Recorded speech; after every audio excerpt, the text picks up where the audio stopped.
안녕하세요. 10분 메시지를 전하게 된 최문성 목사입니다. 오늘은 문맥을 고려한 성경 읽기라는 제목으로 잠깐 우리의 성경을 읽는 그런 관점과 또 태도에 대해서 나눠보려고 하겠습니다. 문맥을 고려한다는 거 너무나 당연하죠. 그런데 이 당연한 읽기의 원리가 우리의 신앙생활 가운데서 자주 잊혀지고 또 무시되는 그러한 일이 있습니다. 그것이 아주 극단적으로 치우칠 경우에는 이단들처럼 성경을 읽는 위험성을 가지고 있죠. 특정 본문을 발췌해서 그 메시지만 가지고 내 삶에 적용하든가 내가 원하는 그러한 이론이나 그런 원리를 지지해주는 그러한 증거 본문으로 사용하게 되는 경우가 그러한 경우입니다.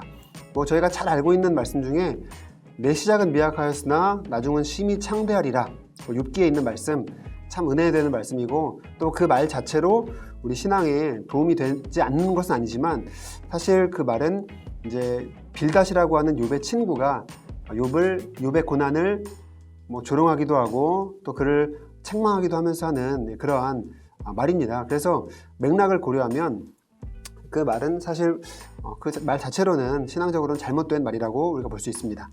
이런 것도 있죠. 이 질문에 대해서 우리가 어떻게 대답할 수 있을까요? 미련한 사람의 어리석은 말에 우리가 대꾸를 해야 할까요? 말아야 할까요? 말도 안 되는 소리를 막 하는 거예요, 나한테. 억지 부리고 떼쓰고 비난하고. 어떻게 해야 될까요?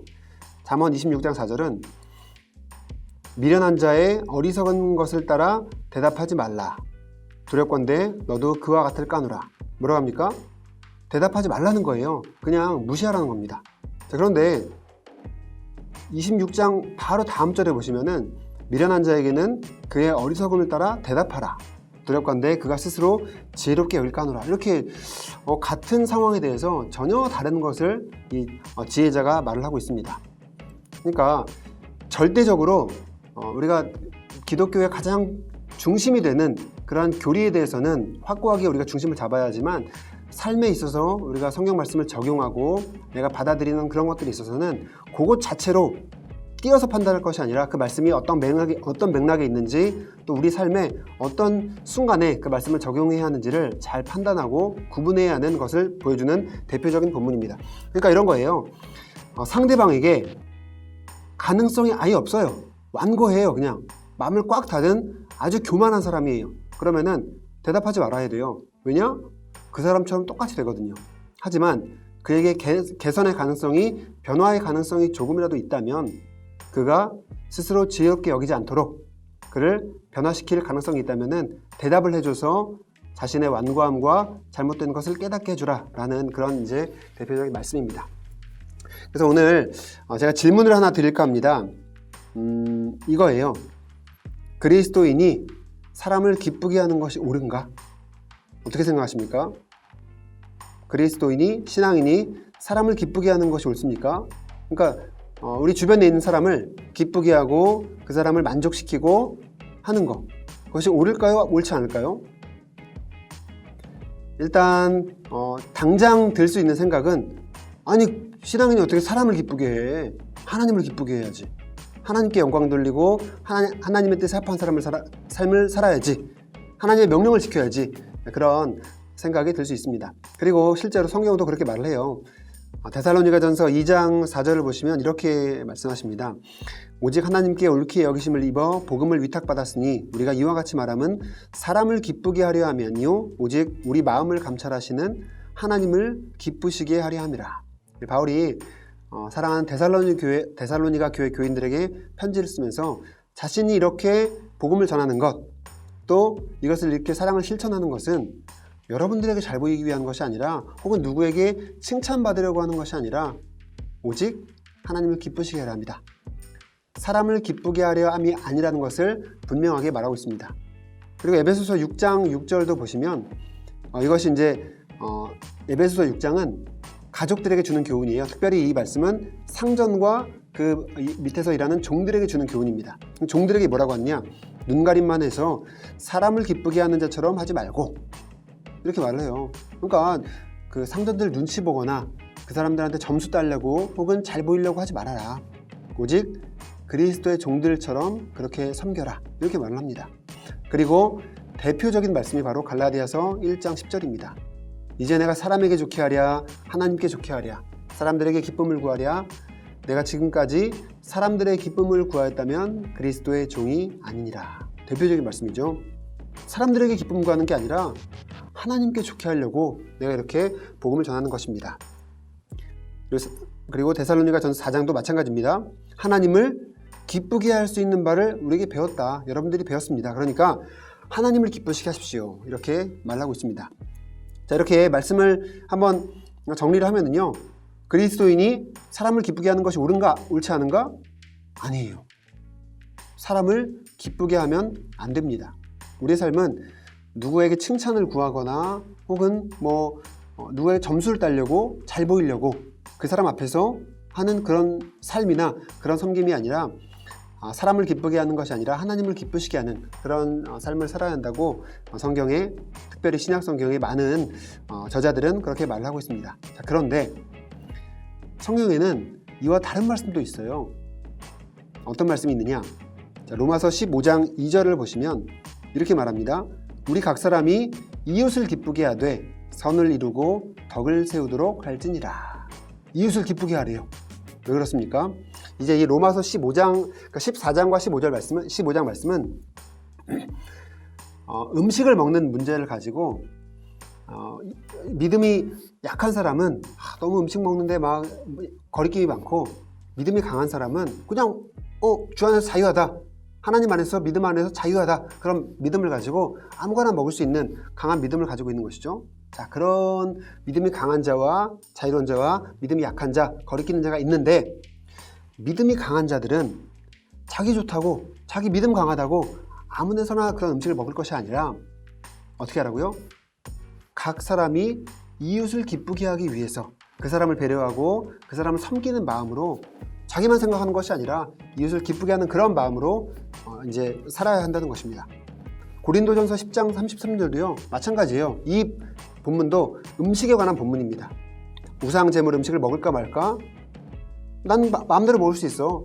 그런데 내가 마음대로 먹으면 믿음이 약한 사람들이 내 모습을 보고 낙심하거나 시험에 들기 때문에 그렇게 하지 말고 나와 같이 모든 일에 모든 사람을 기쁘게 하여 자신의 유익을 구하지 아니하고 많은 사람의 유익을 구하여 그들로 구원을 받게 하라. 이렇게 말을 합니다. 뭐라고 해요? 모든 사람을 기쁘게 하라. 그렇게 말을 합니다. 디도서 2장을 보시면 자, 종들에 대해서 다시 나오죠.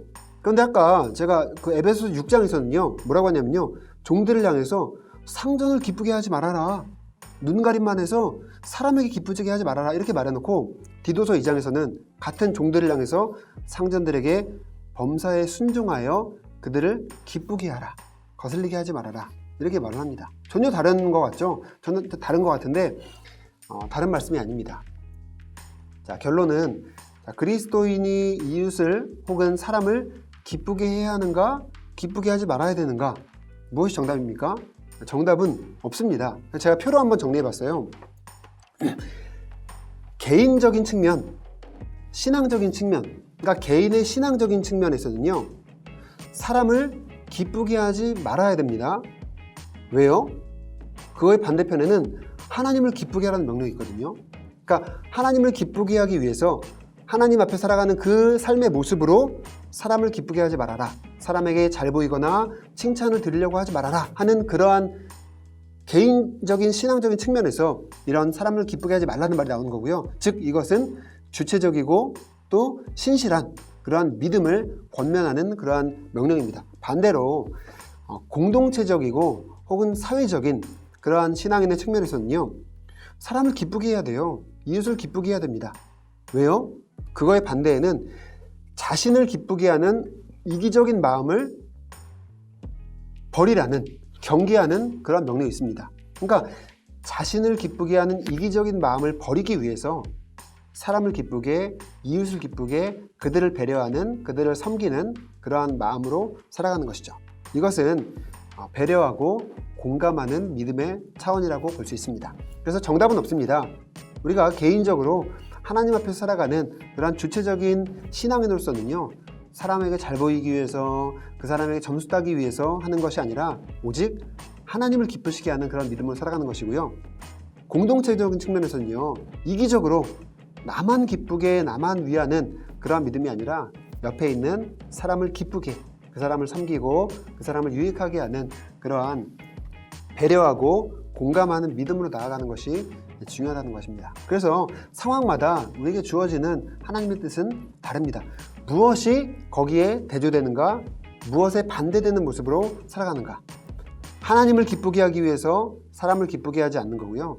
자신을 기쁘게 하지 않기 위해서 사람을 기쁘게 하는 그러한 모습인 것입니다. 그래서 최문성은 사람이 아니에요.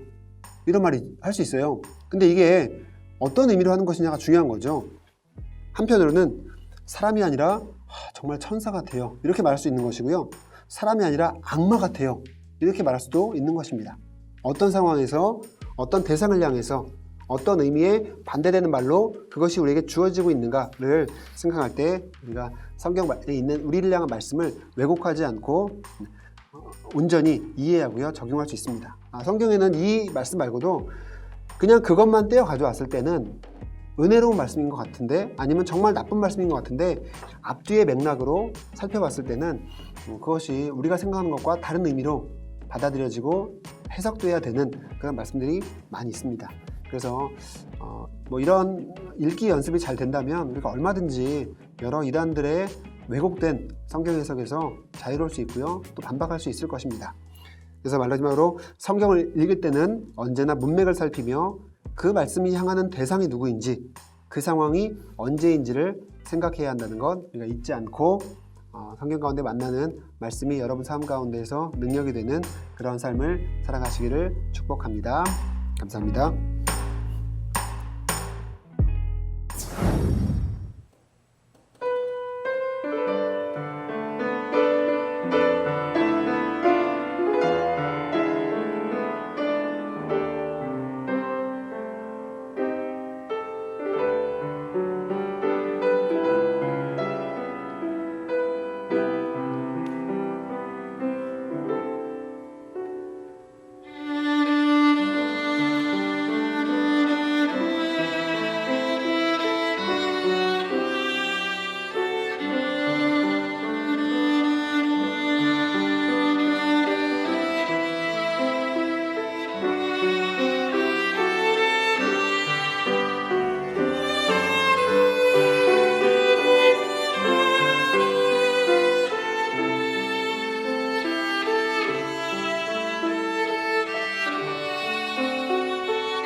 창세기 48장.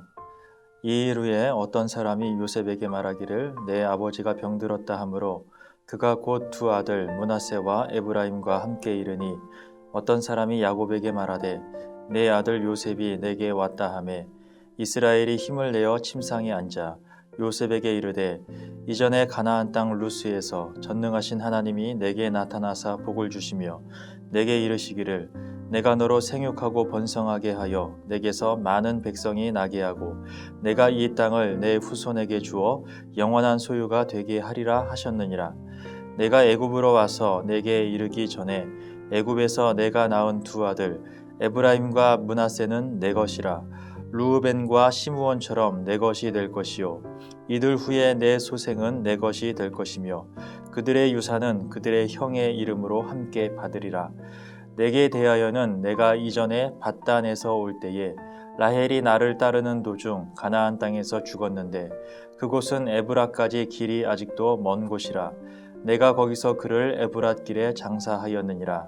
에브랏은 곧 베들레헴이라. 이스라엘이 요셉의 아들들을 보고 이르되 이들은 누구냐? 요셉이 그의 아버지에게 아뢰되 이는 하나님이 여기서 내게 주신 아들들이니이다. 아버지가 이르되 그들을 데리고 내 앞으로 나아오라. 내가 그들에게 축복하리라. 이스라엘의 눈이 나이로 말미암아 어두워서 보지 못하더라. 요셉이 두 아들을 이끌어 아버지 앞으로 나아가니 이스라엘이 그들에게 입맞추고 그들을 안고 요셉에게 이르되 내가 내 얼굴을 보리라고는 생각하지 못하였더니 하나님이 내게 내 자손까지도 보게 하셨도다.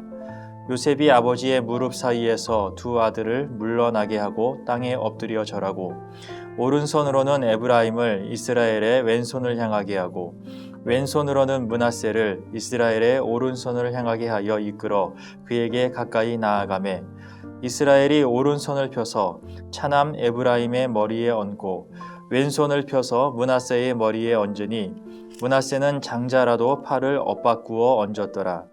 그가 요셉을 위하여 축복하여 이르되 내 조부 아브라함과 아버지 이삭이 섬기던 하나님, 나의 출생으로부터 지금까지 나를 기르신 하나님, 나를 모든 환난에서 건지신 여호와의 사자께서 이 아이들에게 복을 주시오며 이들로 내 이름과 내 조상 아브라함과 이삭의 이름으로 칭하게 하시오며 이들이 세상에서 번식되게 하시기를 원하나이다.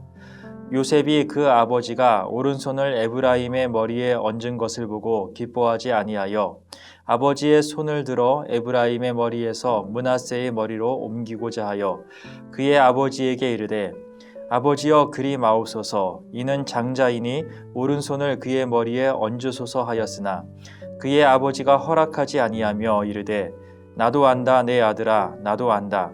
그도 한 족속이 되며 그도 크게 되려니와 그의 아우가 그보다 큰 자가 되고 그의 자손이 여러 민족을 이루리라 하고 그날에 그들에게 축복하여 이르되 이스라엘이 너로 말미암아 축복하기를 하나님이 내게 에브라임 같고 므낫세 같게 하시리라 하며 에브라임을 므낫세보다 앞세웠더라.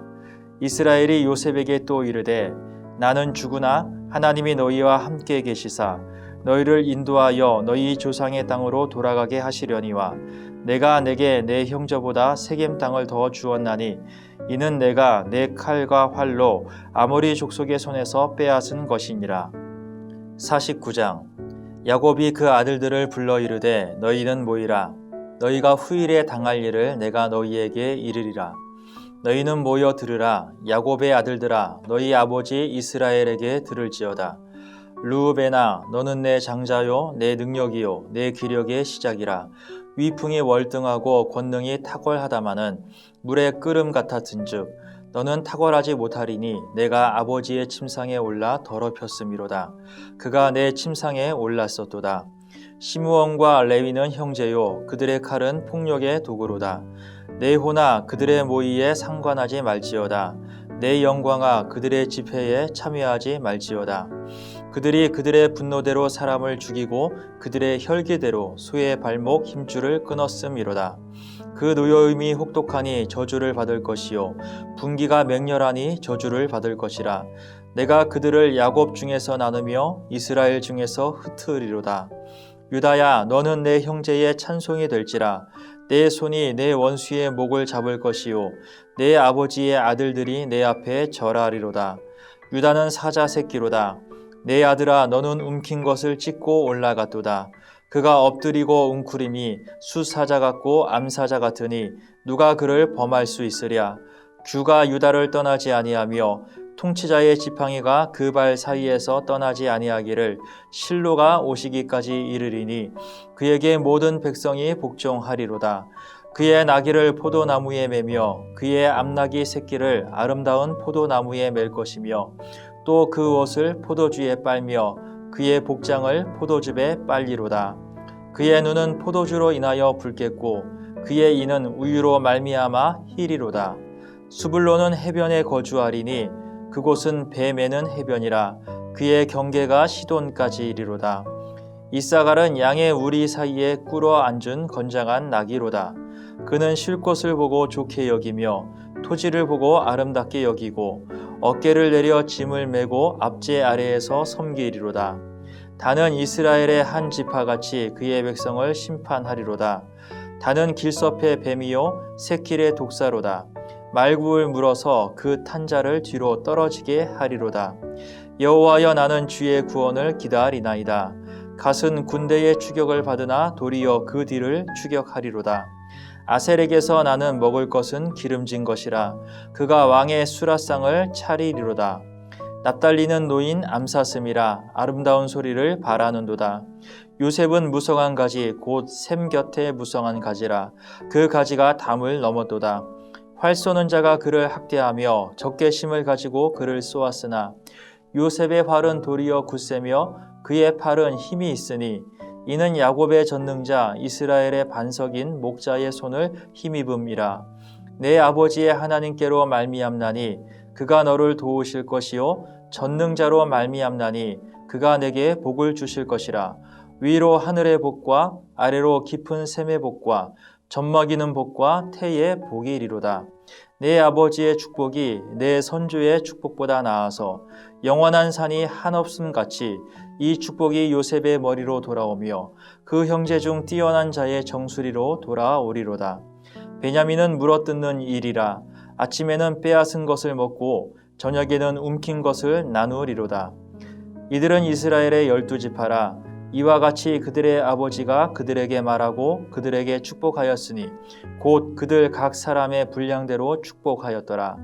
그가 그들에게 명하여 이르되 내가 내 조상들에게로 돌아가리니 나를 햇사람 에브론의 밭에 있는 굴에 우리 선조와 함께 장사하라. 이 굴은 가나안 땅 마므레 앞 막벨라 밭에 있는 것이라. 아브라함이 햇사람 에브론에게서 밭과 함께 사서 그의 매장지를 삼았으므로 아브라함과 그의 아내 사라가 거기 장사되었고 이삭과 그의 아내 리브가도 거기 장사되었으며 나도 레아를 그곳에 장사하였노라. 이 밭과 거기 있는 굴은 햇사람에게서 산 것이니라. 야곱이 아들에게 명하기를 마치고 그의 발을 침상에 모으고 숨을 거두니 그의 백성에게로 돌아갔더라. 50장. 요셉이 그의 아버지의 얼굴에 굽으려 울며 입맞추고 그 수종드는 의원에게 명하여 아버지의 몸을 향으로 처리하게 하매 의원이 이스라엘에게 그대로 하되 40일이 걸렸으니 향으로 처리하는 데는 이 날수가 걸림이며 애굽 사람들은 70일 동안 그를 위하여 곡하였더라. 곡하는 기한이 지나매 요셉이 바로의 궁에 말하여 이르되 내가 너희에게 은혜를 입었으면 원하건대 바로의 귀에 아뢰기를 우리 아버지가 나로 맹세하게 하여 이르되 내가 죽거든 가나안 땅에 내가 파놓은 묘실에 나를 장사하라 하였나니 나로 올라가서 아버지를 장사하게 하소서. 내가 다시 오리이다 하라 하였더니 바로가 이르되 그가 내게 시킨 맹세대로 올라가서 내 아버지를 장사하라. 요셉이 자기 아버지를 장사하러 올라가니 바로의 모든 신하와 바로 궁의 원로들과 애굽 땅의 모든 원로와 요셉의 온 집과 그의 형제들과 그의 아버지의 집이 그와 함께 올라가고 그들의 어린 아이들과 양떼와 소떼만 고센 땅에 남겼으며 병거와 기병이 요셉을 따라 올라가니 그 때가 심히 컸더라. 그들이 요단강 건너편 아닷 타작 마당에 이르러 거기서 크게 울고 애통하며 요셉이 아버지를 위하여 7일 동안 애곡하였더니 그 땅 거민 가나안 백성들이 아닷 마당의 애통을 보고 이르되 이는 애굽 사람의 큰 애통이라 하였으므로 그 땅 이름을 아벨 미스라임이라 하였으니 곧 요단강 건너편이더라. 야곱의 아들들이 아버지가 그들에게 명령한 대로 그를 위해 따라 행하여 그를 가나안 땅으로 메어다가 마므레 앞 막벨라밧 굴에 장사하였으니 이는 아브라함이 헷 족속 에브론에게 밭과 함께 사서 매장지를 삼은 곳이더라. 요셉이 아버지를 장사한 후에 자기 형제와 호상꾼과 함께 애굽으로 돌아왔더라. 요셉의 형제들이 그들의 아버지가 죽었음을 보고 말하되 요셉이 혹시 우리를 미워하여 우리가 그에게 행한 모든 악을 다 갚지나 아니할까 하고 요셉에게 말을 전하여 이르되 당신의 아버지가 돌아가시기 전에 명령하여 이르시기를 너희는 이같이 요셉에게 이르라. 내 형들이 내게 악을 행하였을지라도 이제 바라건대 그들의 허물과 죄를 용서하라 하셨나니 당신 아버지의 하나님의 종들인 우리 죄를 이제 용서하소서 하매 요셉이 그들이 그에게 하는 말을 들을 때에 울었더라. 그의 형들이 또 친히 와서 요셉의 앞에 엎드려 이르되 우리는 당신의 종들이니이다.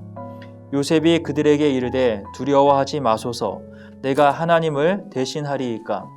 당신들은 나를 해하려 하였으나 하나님은 그것을 선으로 바꾸사 오늘과 같이 많은 백성의 생명을 구원하게 하시려 하셨나니 당신들은 두려워하지 마소서. 내가 당신들과 당신들의 자녀를 기르리이다 하고 그들을 간곡한 말로 위로하였더라. 요셉이 그의 아버지의 가족과 함께 애굽에 거주하여 110세를 살며 에브라임의 자손 3대를 보았으며 므낫세의 아들 마길의 아들들도 요셉의 스라에서 양육되었더라.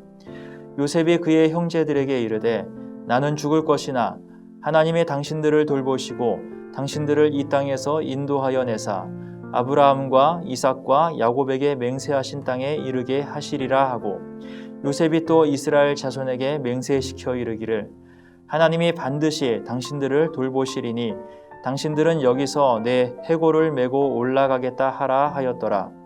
요셉이 110세의 죽음에 그들이 그의 몸에 향 재료를 넣고 애굽에서 입관하였더라.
사랑하는 성도 여러분, 2021년도 새해가 밝았습니다.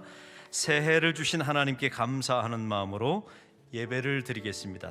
신앙은 한 번에 끝내는 게 아닙니다. 일상의 영성을 굉장히 중요하게 여깁니다. 말씀을 붙들고 말씀 속에 살다가 그 말씀을 주신 하나님께로 가는 무학교회가 되기를 주의 이름으로 축원합니다.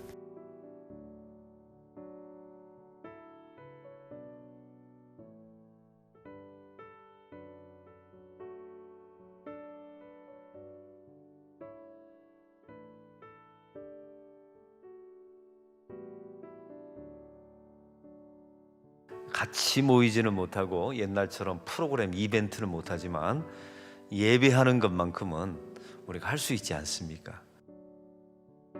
예배를 잘 드리면 사역은 되어지는 겁니다. 하나님께서 사역을 되어지게 만들어 주실 줄로 믿습니다. 사역자의 가장 큰 기본은 예배자입니다. 여러분 염려 속에 있습니까? 예배 장소로 나오세요. 기도하세요. 말씀 묵상하세요. 그럼 그 공간 안에 있으면 하나님께서 통치권 속에서 여러분을 다스려 주시고 염려가 예수의 이름으로 사라지게 될 줄로 믿습니다. 예수님의 마음을 잘 읽어내어 주의 복음을 다시 전하고 다시 저들에게 예수님과 함께하기를 권하고 이런 하나님의 사역자들이 되기를 바랍니다. 이 길을 잘 걸어가는 하나님의 백성들이 되시기를 바랍니다.